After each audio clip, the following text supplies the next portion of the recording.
It's good to see everybody this morning. Our number is down a little bit, but as you'll see in the bulletin and also here in the announcements here in a little while, we have quite a few that are out sick and quite a few that have been sick that are still recovering. And Pyburn Street's been hit pretty hard with sickness this week. We've had 3 or 4 of our members in the hospital. I think we've got 2 that are still in the hospital. And we just need to keep everybody in our prayers. This is a very difficult time of year for sickness. If you would be opening your Bibles to Matthew chapter 25. Matthew chapter 25.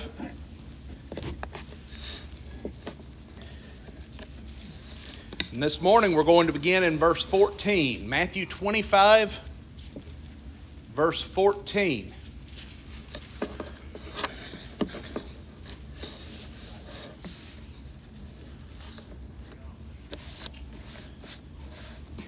Jared, it's good to see y'all feeling better and able to be with us. Well, that's how it is with me as well. So, Jared, would you lead our prayer this morning for us?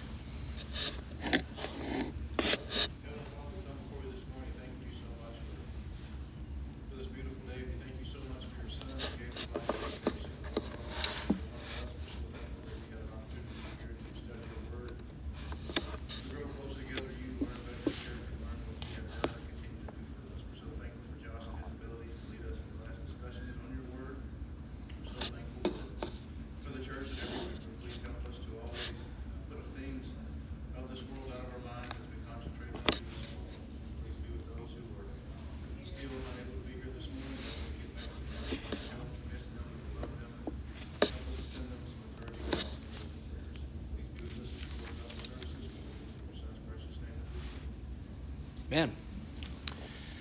Matthew chapter 25 is a chapter that presents 3 different parables. And these parables are ones that I'm sure most of us are very familiar with, ones that we've probably studied many times. And they're ones that we've heard applied in many different ways to many different scenarios. And certainly I think that there is evidence to where we can apply these parables in some other ways. I think it's important for us to remember the context in which Jesus is presenting these. If you go back to chapter 24, there at the beginning of the chapter, you remember that Jesus has gone to the Mount of Olives. His disciples come to him and they ask him 3 questions. He has been talking with the Jews about the destruction of Jerusalem. And so their first question is, what's the signs that this is about to happen? How do we know when Jerusalem is about to be destroyed? Their second question, how do we know when the second coming is going to be? What are going to be the signs that you're about to come again? And then lastly, what about the end of the world? What do we need to be looking for and preparing for? Well, we've already seen the answer to those first 2 questions. And what we're going to see as we continue on through Matthew 25 is he's talking about this idea of his second coming and then following into the end of the world, the end of time. Well, in these 3 parables that we see, and we've already talked about the parable of the 10 virgins. And we talked about how this is showing us the necessity of being prepared because we don't know when Jesus is coming again. It's going to be a surprise to us, at least from the standpoint of the timing. It's not going to be a surprise in the sense that we will know what is happening when he comes. Everyone is going to know. They're going to recognize that this is the second coming of Christ. But it will be a surprise in the fact that Jesus says that this is going to happen when people least expect. At a time when maybe people have let their guard down. And as we talked about in a previous lesson, I'm sure that when Jesus comes again, we're all going to be amazed. It's going to be somewhat shocking to us to witness the events that are taking place. But it's not going to be a surprise in the sense that, hey, I didn't know this was coming. Because we have the evidence there to show that one day Jesus is coming again. And I used the illustration in a past lesson of those who their loved ones have gone off to war. And while they may hear news from them from time to time, they never really knew when they were going to come back. And oftentimes what would happen was their return would be a surprise to their loved ones. And so this is kind of what we see with the second coming of Christ. He tells us He's coming back. And we know from His Word that He tells us that He's making plans for us, He's preparing that eternal dwelling for us, and that He is going to come again. We don't know when that's going to be. So we need to be prepared for that time. Well, then coming down into verse 14, where we're going to begin our study this morning, for the kingdom of heaven is as a man traveling into a far country, who called his own servants and delivered unto them his goods. It was a common practice in those days for wealthy landowners, those who would have servants that were serving their needs, that if they were going to be gone for an extended period of time, they would take their most trusted servants and they would entrust them with carrying out the business of their household. And be that overseeing the other servants, be that taking care of financial affairs, whatever the case may be. They would have their most trusted servants. And they would be the ones who would watch over that person's possessions, their household, their crops, whatever the case may be, until that person came again. Well, notice it says that in this parable we have a man who was traveling to a far country. He was going to be away from home. They didn't have the ease of communication that we have today. So before he left, he took, as the King James Version says, his goods or his possessions, those things that he had responsibility over, and he divided those among 3 trusted servants. Well, in this parable, Jesus uses this term talents. A talent was a measure of money in those days. And he's using this illustration to show the amount of this rich man's possessions or the amount of responsibility that is placed upon each one of these servants. If we go on down, notice that it says, and to one he gave 5 talents. So the way I look at this, the one that he looked at that he thought had earned his trust the most, the one that had the greatest ability to lead, he gave 5 talents to that servant. To another, he gave 4. And then to another, he gave 1.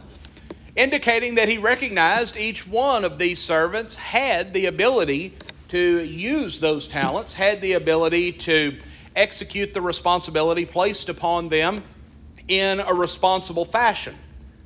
But he saw, I guess, greater ability or greater capability among these 2 that he gave 5 and that he gave 2 talents to. Well, after he's divided out those talents, he leaves home.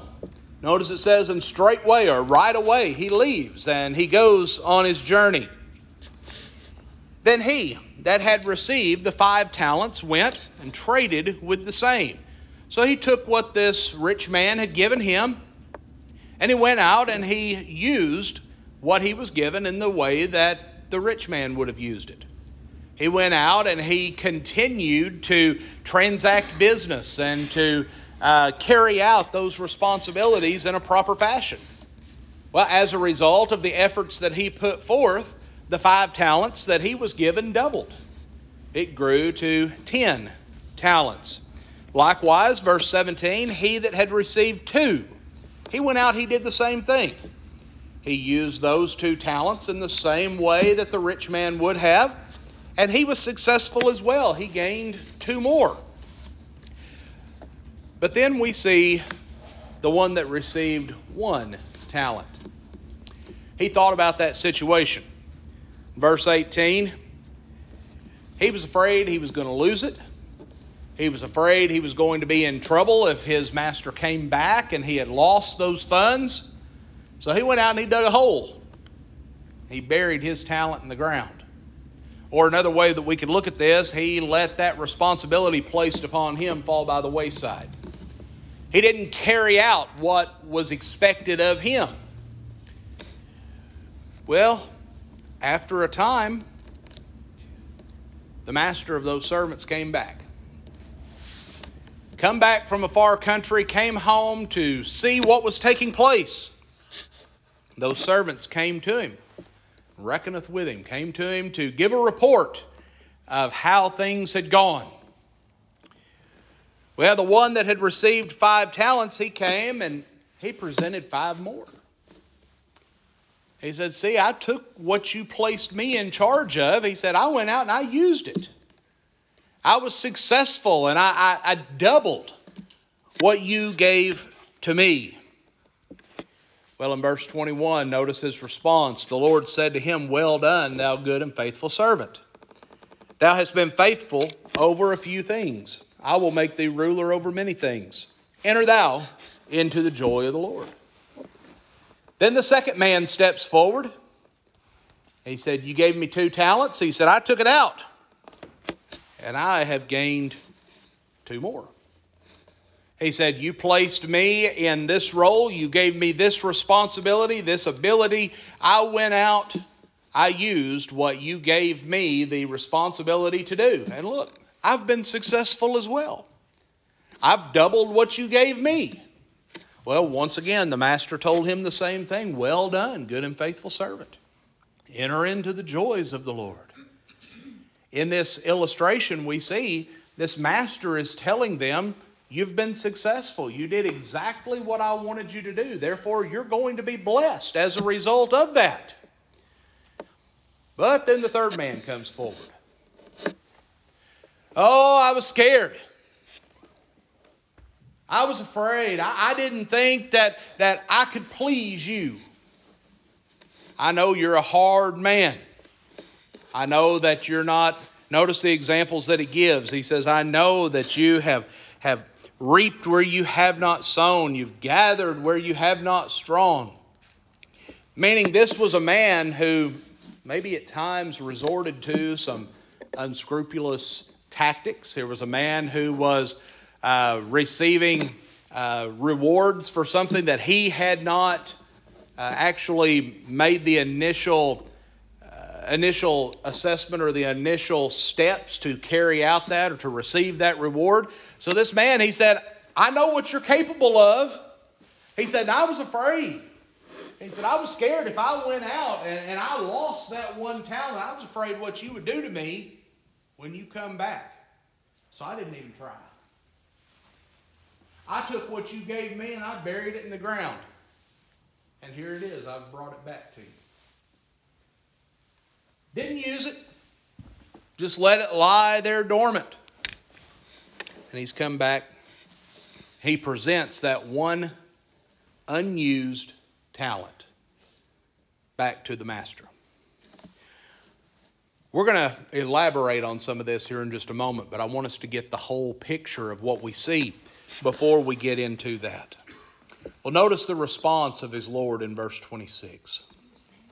He said unto him, thou wicked and slothful, or wicked and lazy servant, thou knewest that I reap where I sowed not, and gather where I have not strawed. Thou oughtest therefore to have put my money to the exchangers, and then at my coming I should have received mine own with usury or with interest. He said, if you weren't going to use it, you should have gave it to somebody else.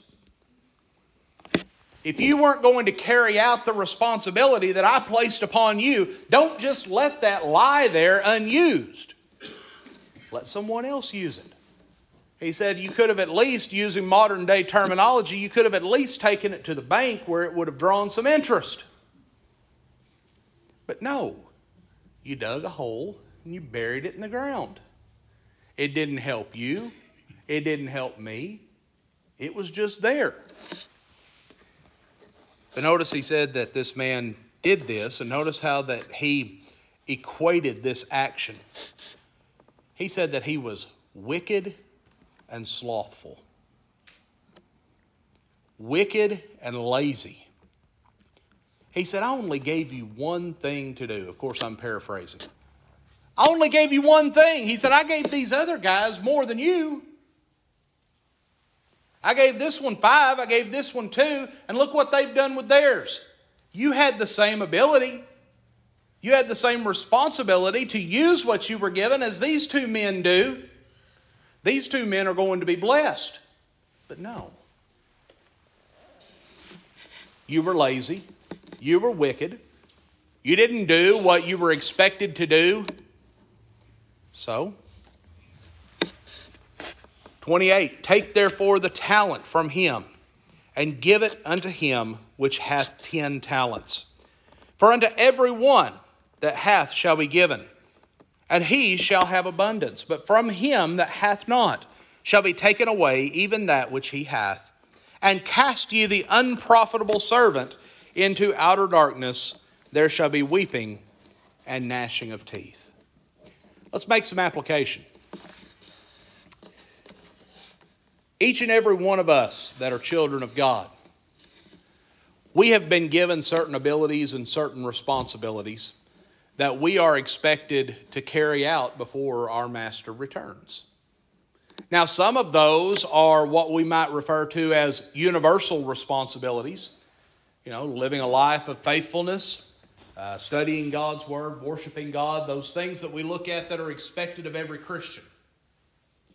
But we also have to look at this from the standpoint of abilities. We all have different talents, don't we? Using that in a more modern sense. There are some things that you're good at that I'm not good at, and vice versa. There are things that you could accomplish better than me, and vice versa.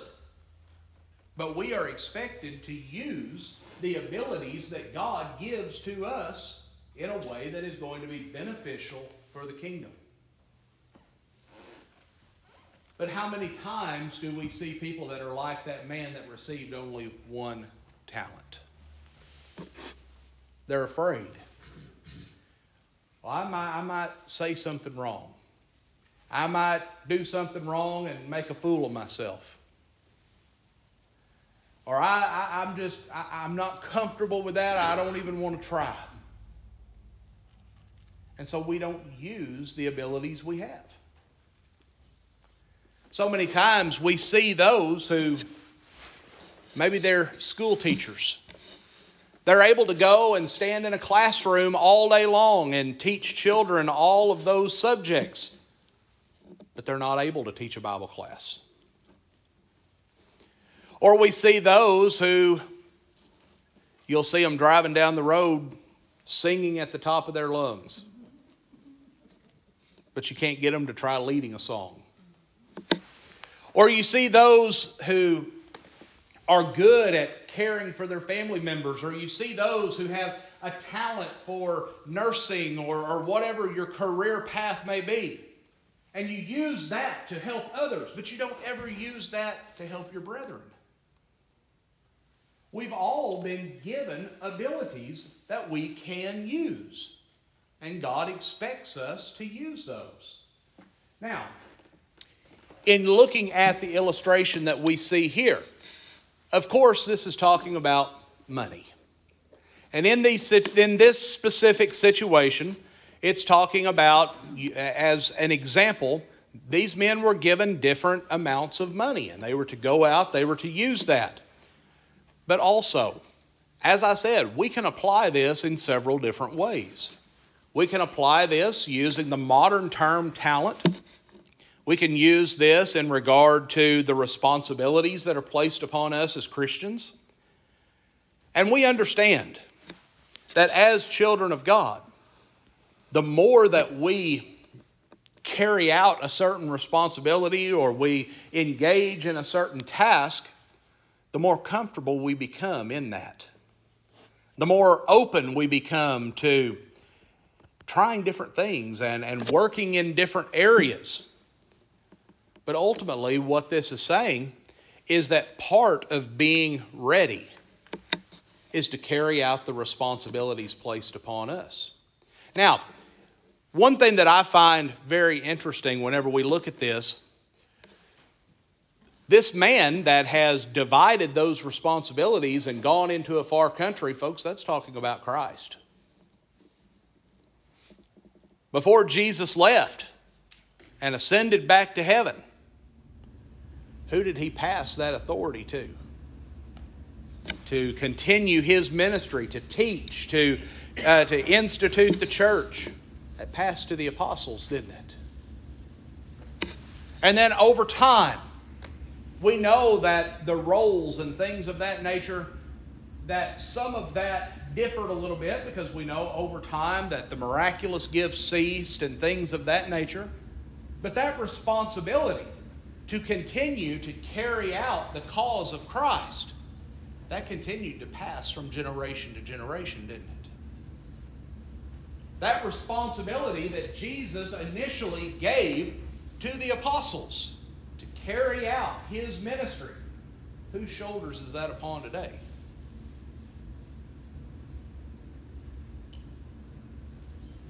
Y'all are quiet. Ours. It's our responsibility. You know, the Bible talks about the fact that the gospel has been placed into earthen vessels. We are those earthen vessels. We are that source that is to be carrying that gospel out into the world. We have that responsibility. You know, another passage of Scripture talks about that if we keep the gospel inside of us, if we keep it hidden, that we are the ones that are keeping it hidden from those who need it. That's our responsibility, isn't it? To live the Christian life and to teach others. Yes, ma'am. I'm still thinking about that word wicked. That's pretty strong. It is. I mean, for him, he was mad. And I really like that word slothful. It's so perfect, but the wicked, that's really... Well, and I think that we're going to see some greater elaboration into that as we go further down in this chapter, because ultimately what we're seeing in this is the Master's telling him, look at everything I did for you. I have given you responsibility. I'm not treating you as just a common everyday slave. You're my servant, but yet I'm placing you in charge of my household. Well, look at that from the standpoint of Christ. Look what I've given you. Look at the responsibility. Look at the salvation that I provided by dying on the cross for you. Look at all of these things. And if you're not going to use what I've given you, you're not going to carry out that responsibility, then that term wicked, another translation has sinful. You're not carrying out that responsibility. You're not fulfilling the will of God. Therefore, it's sin. Yes, sir. You know, the Master being who he is, he sized up his slaves, whomever, whatever you want to call them, before he gave them the 5, 2, the 1. So he knew what each one of them were capable of. Exactly. That's why he gave it to them that way. The same thing applies to us. Exactly. And I think that we could also make an application there. As I mentioned earlier, and as you just mentioned, these were men that he felt he could trust. These were men that had certain qualities that they had displayed that he felt made them excellent candidates to carry out these responsibilities. Well, do we not see the same kind of situation in what the Scriptures tell us about appointing elders in the church? Those who serve as deacons and things of that nature, that there are certain characteristics and qualities and things of that nature that they have to meet, they have to display, that they're willing to carry out those responsibilities. And so it kind of goes hand in hand with what we see. This Master chose them and gave them these responsibilities because he expected them to use that. And then with this one, he didn't. He didn't use it, and so he's going to be punished. Well, going back to the overall context, when Jesus comes again, who are the ones that are going to be told, well done, good and faithful servant? Those who have fulfilled their responsibility as a Christian. Those who have lived a faithful Christian life, those who have used the abilities that they have, whatever that may be. And as I said, we're all different. Whatever those abilities may be, those that have used the abilities they have to further the cause of Christ. Those are the ones that are going to be blessed. Those are the ones that are going to be told, well done. But what about those that stand there and say, well, I know I needed to do that, but I was afraid. I was afraid I would fail you. I was afraid I would fall into sin. Or how many times have we seen people in the world around us that say, well, I just don't think I could live the Christian life. I don't think I can do it. And so they never obey the gospel. They don't even try. Wicked and slothful. That's what that's coming back to here.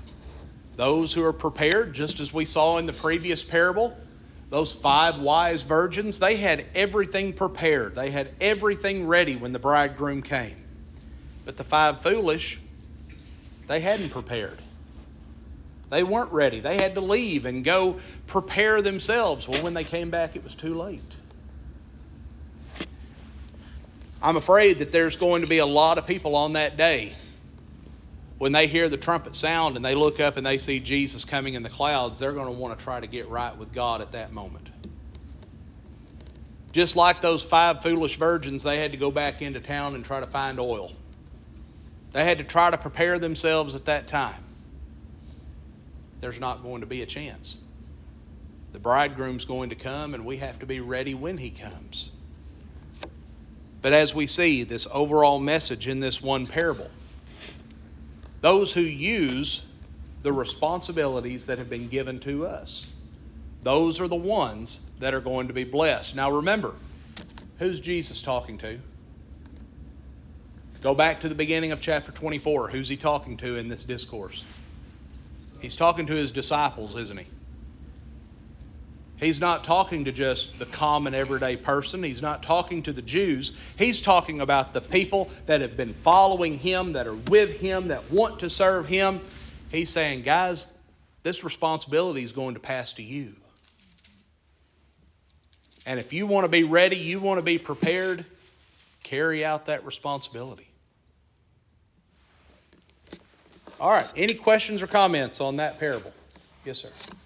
Something we don't point out sometimes that when we're studying this is that what do you think God would have said to the 5-talent man if he just used 4 of the talents and not the 5th one? Probably the same thing. He probably would have said the same. That's what I constantly try to remind myself, that whatever God's given you the ability to do, you better do it. That's right. His kingdom. Because the 5-talent man, if he'd have used 4 of them, I don't believe he'd have pleased God that he didn't use what all he gave him. Right. And in what David said, I don't think that God expects us to keep a checklist of everything we have the ability to do. But when something comes up that we recognize, hey, I can do that, I have the ability to do that, then we need to be willing to engage in that action. It shouldn't be a situation to where we say, well, Danny's so much better at me than this, so I'm just going to let Danny carry this out. Danny has his responsibilities, I have my responsibilities. And if we have the ability to carry out the same task, the same responsibility, then I need to do it to the best of my ability. He needs to do it to the best of his ability. This is an individual thing. And, a lot of times we look at it more from a congregational standpoint rather than an individual standpoint. We have men in this congregation that are great song leaders. We have men in this congregation that are great teachers. We have ladies in this congregation that carry out some wonderful tasks. But if I have the ability to do those things, maybe not at the same level, I may not be a 5-talent man when it comes to teaching a kid's Bible class, and I guarantee you I'm not. But I could do it if I had to. Right. Some people don't know their talents. And that's true. That's true. And I think a lot of that stems from either they've not ever been given the opportunity to develop those. Right. I've seen some congregations where they kind of fall into this rut. Well, so-and-so's always done this, so-and-so's always done that. And you're never given an opportunity to develop those abilities. Dad? Unfortunately, and I've seen it myself, and I know you've seen it also, a lot of times when young people are starting out and they go get up to try something, they get so much criticism from the over people that they never try again. Sadly, that is the case, and it really upsets me when I see that, because granted, someone that's young, that's just starting out, they might slip up, they might make a mistake, but you know what? How many times do you hear me get up in this pulpit and misspeak and say, well, let me back up and say that again, or something like that? We never get to the point where we are completely immune from growth. But it is so important, and this is something that I appreciate so much with David and Tom. I've seen them trying to involve our young people and involve new people that come into the congregation. I think it's so important to get people involved, to give our younger people experience, and to praise them. If they make a mistake, pull them aside, say, you know what, you did a wonderful job. Let me work with you so we can make this stronger. And it's always having that desire to see them grow, not to tear them down. And I know one situation, and this is probably one of the situations that Dad is speaking of. I knew a time when a young man who's actually a cousin of mine decided that he was going to try to preach a sermon. He got up, and you could tell that he just read what he had prepared. Did a great job. Courage. And he went and he sat down, and his great-grandpa told him, said, well, you read a good story. Well, he got upset, and he never did do it again. And as far as I know, I think he's no longer a faithful Christian. But it's just things like that. When people are first starting out, I've heard people talk about when they start leading public prayers. You know what? If you are scared, if you are nervous about it, write it out. Write out what you're going to say. It's still going to be from the heart, because that's what you've prepared to say. But if that's what it takes to help you get comfortable in that scenario, then do it. But use those talents. Develop the abilities that you have. And granted, we all understand we don't all have the same abilities. I know that I can't lead singing as well as Tom Towle does. I know that we have people here that are excellent teachers. We have people that are excellent with working with young people. Folks, you don't want me going downstairs and cooking a meal for a potluck. There's just so many things that some of you have a greater talent in than I do, and vice versa. But God expects us to use what we have to the best of our ability. As opportunity presents itself to use the talents and abilities that we have to further the cause of Christ, God wants us to use that. That's how we're going to be prepared when Jesus comes again. Because as I mentioned, folks, that responsibility now rests on our shoulders. Eventually it's going to be passed on to a future generation, but right now we are that present generation.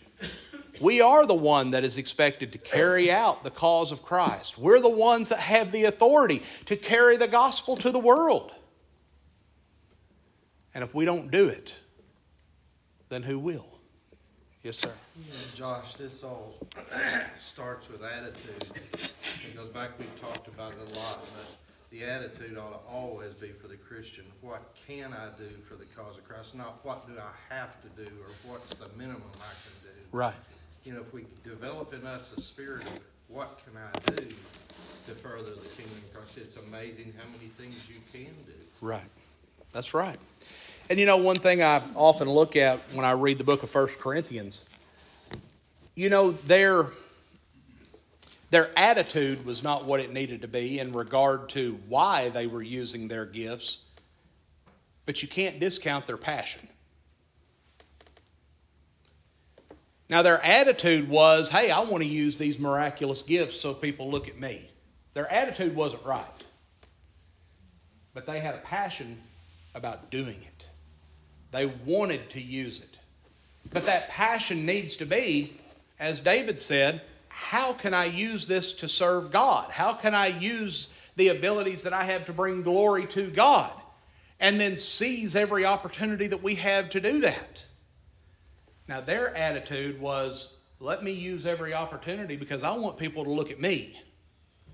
And so on one hand, they had the attitude right in that they wanted to use their abilities, but on the other hand, they had it wrong because they were using their abilities for the wrong reason.